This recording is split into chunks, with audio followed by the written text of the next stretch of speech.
Hello, and welcome to another episode of the Ball and All podcast. This is your number one basketballing podcast on the continent. Tells you everything that's happening in the basketballing world, NBA, WNBA. But what we've been doing over the past couple of weeks, and we've been doing since season one, since the first season, we've been following the Basketball Africa League wherever they are. I somehow found a way with my day job, my other job, to make my way to Dakar, Senegal for the final two rounds. I'm not sure if I'm going to watch. We'll see how my schedule goes, but I'm also going to try my best to get there. My name is Mpho. I am a commentator. I'm a podcaster. I'm the host of this podcast, so please do follow me on the different platforms. My Twitter handle, Instagram handles at the bottom there at Mpho, and subscribe to the YouTube channel. So what I've been doing is I've been doing a daily recap, but I wasn't able to do a daily recap of day 5, which is as I was flying. It's a 14-hour journey out of South Africa into Senegal. Beautiful city is Dakar. We drove past the Dakar arena in the middle of yesterday's games when I think the first game was done and everyone was moving in for the Duke game with Monastery. And so that was really good to see. A beautiful arena. Stade du Senegal looks beautiful in its glory. It's a beautiful stadium. I think it's a multi-purpose stadium. I think it has just been opened. So it's going to be awesome to see the champions of Africa being Senegal in football, not in basketball. The champions of Africa in basketball are Tunisia. So if you're Tunisian, don't come at me. But yeah, so we're there. We're ready. We're in here. And so let me give you a recap of the games. Managed to catch up on all the games and give you a sense of what's been going on in the lay of the land, because now everyone's now in that, how do I get into the playoffs mode? So I'm going to break it down all for you right now. First game that happened on Friday, it was a battle of the North Africans, Saleh versus Monastery, and we saw a monster game, a monster game. Terrell Stoglin, he was number 41. He was the leading scorer in BAL 1. He came out with a masterclass again. Last year, he had 40 points, and that was the BAL record. This year, he comes back and he gives us a 41 piece. A 41 piece against the losing finalists of last year, US Monastery, who I think are shoo-in to make it to the finals. It wasn't enough, though. Scored 41 points, 52% field goal range, 54% from three, 84% from free throws. That could have been the reason why they didn't win.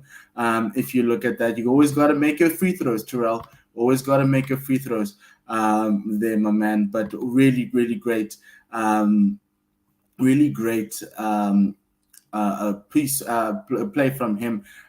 He had 11 from 13 free throws, so that wasn't enough anyway to get him through. But what came down to this was 1 minute 20, both teams were tied.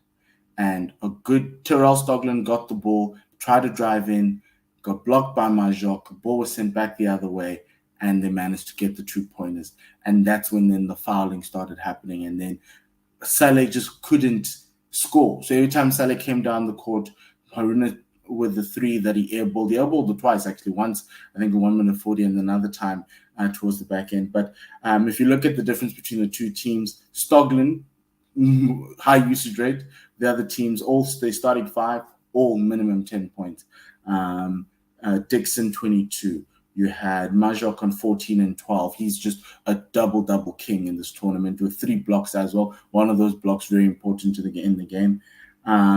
The points in the paint between the two teams, 30-20. So that's something you could say that what broke the game open. But most importantly, it was just that last period of play. They've really struggled, has Saleh, in that last period of play, especially in that first game against Reg, where they just didn't know how to try and get over the hump. And so this one was as well, trying to match Monastery, who had their guys. They had Layani, they had Marnawi, they also had Majok in the paint. Marnawi bringing the ball up, he kept on getting fouled, thinking that he's an easier one, whereas Layani was also there as a good scorer. So really good to see how Radwan Slimani also came through, 24 points. Shout out to Radwan, who is trying to fight off all the time and is doing it really well. So that was the first game on Friday. Second game on Friday, the Senegalese Duke versus Reg, putting up a fight back. It was an incredible fight back to see from Reg. They'd lost from Duke. They'd lost their first 2 games. They looked like an inexperienced. I didn't know what was going on, but they had a players-only talk. I know I love it when players only talk, because then you know you're going to get a bit of a bit of a response. And that's what we got. And that's what we've been wanting from Duke. We know that you're in your university side, your students, as you give yourselves that, because that's who you are. You don't necessarily have the type of experience and as the other teams, but what we want is for you to give us a fight. And Duke gave us a fight, and it came with the man who was coming off the bench, Adama Diakite. I thought when I saw this game, based on what was happening in the previous week, I thought the team with a better front court could do it. I thought the guard play was from Duke wasn't that great, and it still wasn't. But what Duke then did was they had Adama Diakite center, who was really awesome, who attacked them from the interior, and to a certain extent, that's where Riggs' defensive weaknesses lie, and that's what happened. Reg, on the other hand, couldn't shoot really well. Really did struggle. Cleveland Thomas 1 from 6 from 3. He only scored about 14 points. I was happy that that Duke benched Tiana Obiang for Tariq Ali. I thought he was a better point guard, and he's done really well. And so if you look at what Duke did, dominated the paint 34-22, and when you do that, you win most of the times. 49-38 from a rebounding perspective, and that's essentially where this game was won and lost, on that rebound, on the glass. If you're gonna let go, if you're gonna have a differential of about 11 like that, that kind of tells me that you're most likely about to lose a game. And I was really happy with Duke. Adama Diakite came through. He was the talisman. Hamid Tariq Ali really did well to kind of open him up. Lots of pick and rolls, lots of looks inside. And he came off the bench and he scored 30 points, guys. 30 points in 28 minutes. You can't write that. Anybody in world basketball would love those stats. He really did well. He also got 11 rebounds, so double for the centers. Yeah. And then the next one. So then the next game, that was now day one, was Friday was done. Now we're into day 2. Duke have already now put themselves on the map. Reg now need another win to get them through, but they have to wait until the final round of games, because they're going to play 2 of those games, and we'll talk about that. But the next game on the slate was yesterday afternoon at 2 p.m. Senegalese time. Slack against Beira. Slack was so good. Slack was just very good here.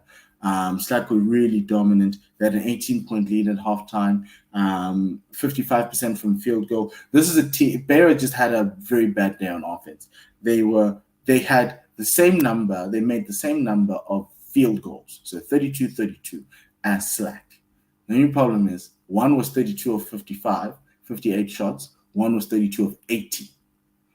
That tells me you even got more opportunities to score, but you still couldn't beat this team, and you lost by 18. So it was something slightly off there. The other big differential here was Slack had 13 free throws made compared to 3 free throws made in that game from Duke, not from Duke, from Beira. Marcus Crowder 23 points, and Ziako 19 points. Anthony Miller 14 points, 8 rebounds. And so, Obekpa, oh my word, he's my fan. I love him. Him and Majok, my 2 favorite players in this tournament.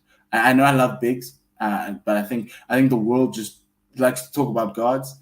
Steph Curry era. Now we're talking about bigs. Obekpa, oh my word, 13 points, 12 rebounds, 4 blocks, 3 steals, and he also had an assist. You've never had it's rare to have someone who can touch every single statistical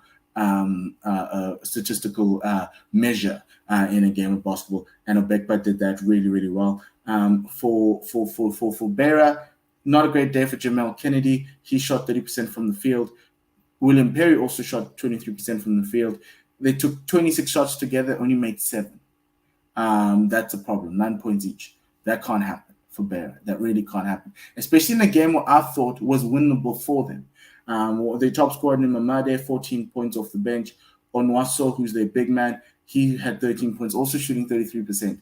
So it was just a very bad game for Beira. I think they just fell under the pressure of Slack's defense. Slack can actually really defend. Especially a lot of these West African teams can do this as well. They can just close you on the wings, just prevent you from doing anything in terms of moving the ball, because they can get there and they're very quick. And then on top of that, inside, if they have big men like Slack does, makes it hard for you to score inside. Whereas like a team like Duke, their big men aren't that great, and so you can still score inside, even when the perimeter is like clogged up. And that's what necessarily happened today. The perimeter was clogged up. You couldn't get a shot off as a guard, and you needed to find something inside. You couldn't because Obekba is like standing right there. And so it was one of those situations where they fell under the pressure of defense and they lost by 16. But it was slack all the way from halftime. Nothing much, nothing more to say. They're a really good win for them, who then go to 2-2 in the tournament. Then the final game of the week of the Saturday was a 5:30 p.m. game in Senegal, US Monastery versus Duke. Watched this from my hotel room as I just arrived and landed in Dakar and got to my hotel room with French commentary, which guys, it's amazing. Obviously I'm getting a semblance of what's going on, but whenever something happens or something great happens, you just get a ooh la la, which is really cool. Great use of. It was really awesome to kind of get a sense of how other people consume basketball in the different languages. So that's a really great thing. But Monastery, best team in this group, they ran away with this. It was tight, really, really tight in parts. I think Duke really did try to give a bit of a fight back. They tried to give as much as they could. Diakite, it was a battle of the front court. That's where it ended up. And the lesser front court being Duke lost. And if we look at it, 7 blocks to Monastery, none to Duke. That's not going to happen. So you have no answer for Majok, but they've got answers for anybody who comes inside. They move the ball around at Monastery. They don't score a lot of big points. You'll never get like 90-point games from them, but they share the ball. They move the ball around. There were some plays in the fourth quarter where it was a little bit tight. It was around about 6 points, 6-point a game. So it's a 2-score game. And then Monastery just come through, moving the ball around, moving the defense around, and finding the hole. There was one play where I think Layani ended up scoring the play, but Majok had sealed his man. And he's asking for the ball. And the easy pass and the obvious pass is give it to the big man in the middle, and he would turn and he'd put it up because he already sealed the man. But no, they moved the ball to the other side of the court.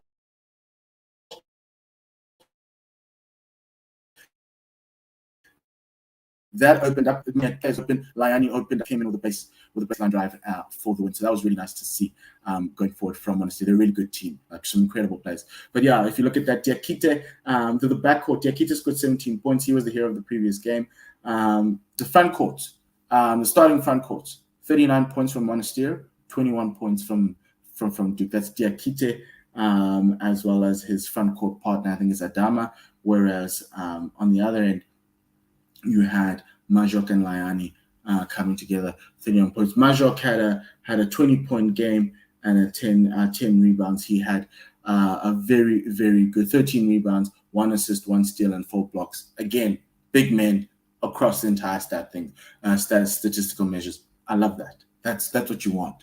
Really, really good to see Majok do that, because I think Majok was the one player everyone was talking about struggling, but he was the one player in BAL1 who was really important and leads Monastery. His defensive presence is so important to them. On top of that, he also scores. He does 2 things, and you hear stories of guards, no, but they don't defend because you want them on the other end. So you hide them on defense. This man's not hiding. This man is everywhere in every single place, similar with Obekba. So I really do hope they get more acknowledgement. And as they did, Majok was MVP of the game. There was no Solo Diabate for Monastery. There was also Dixon. He only played 8 minutes, and there's a bit of an injury there. And so it was really, they were short-handed Monastery, and probably the reason why the game was a bit as close as what it was. But they managed to make it through. And so they are qualified. They've won 4-4. They've qualified for Kigali in the playoffs. Let's give you a sense of what it looks like now. Let's give you the fixtures first. I'll go to the fixtures, go to the table, and go to the fixtures again. So from a fixtures perspective, obviously you see the results are already in. But 4 games left tomorrow, and not March 11. I do beg your pardon, March 15. So it's Monday and Tuesday. You've got Reg and Monastery, Saleh and Slack. You've also got Beira and Reg. Massive games for Reg. Reg are in a bit of a driver's position, but they need a win, and we'll talk about how that needs to happen. And Duke and Beira need wins to keep themselves alive in this tournament. They might need help from friends, and that's what we're going to be talking about soon. Looking at the table is as follows, right?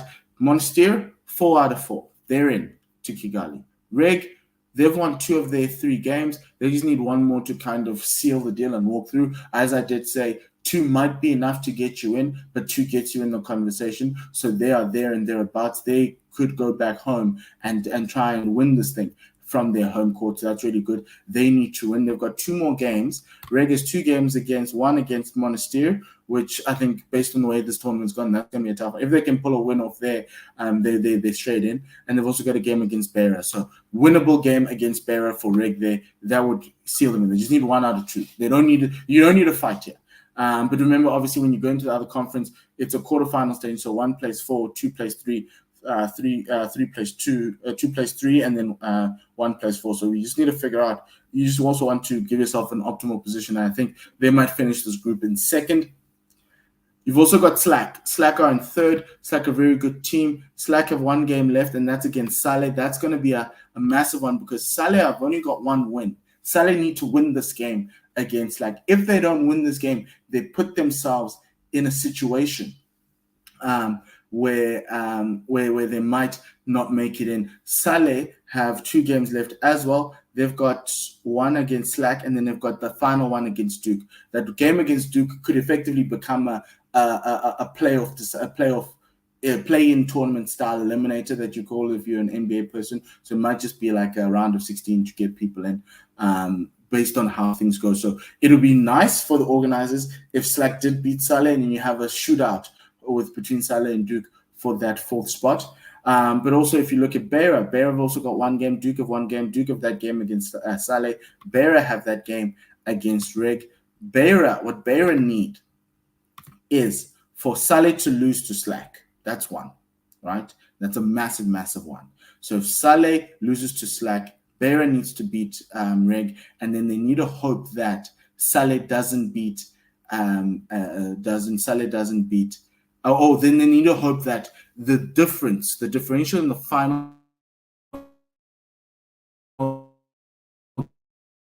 game between Duke and 1 point. So if you look here, right, Saleh's are on 1 point. So firstly, Beira need to claw back, but they would hope that a loss from Saleh against Slack would bring Saleh back down from a negative points differential, and then they need Saleh not to win another game, right?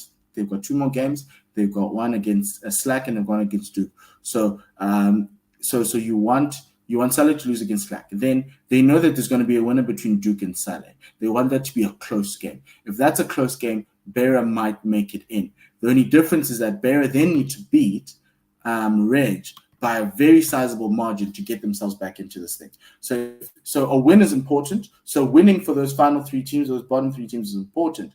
But for Beira, it's even more important because they're going to sit and watch. And so you need to make sure you've done enough to get yourself in. So A, make sure that you win the game. That's number 1. Get the win in the column for Beira. B, make sure that the other game is a close game, whoever wins. Because at the end of the day, someone's going to be on 2 wins with you. And so you just need to have a higher points differential. Same thing with Duke. Duke want Reg. Duke and Saleh are easy. Saleh for them, if Saleh beats Slack, they're in. That's it. If Saleh beats Slack, they're in a prime position. They just need to make sure they don't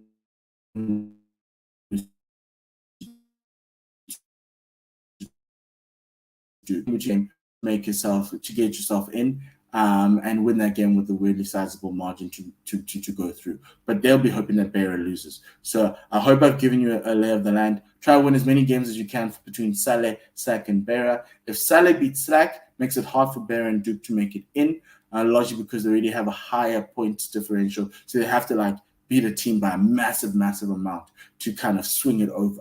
So that's the only reason why I hope that it goes to the final game, but Saleh wouldn't want that. So that's the only thing. So they'll be hoping for Terrell Stoglin to come through. But that's it for the end of a slightly longer Ball and All podcast.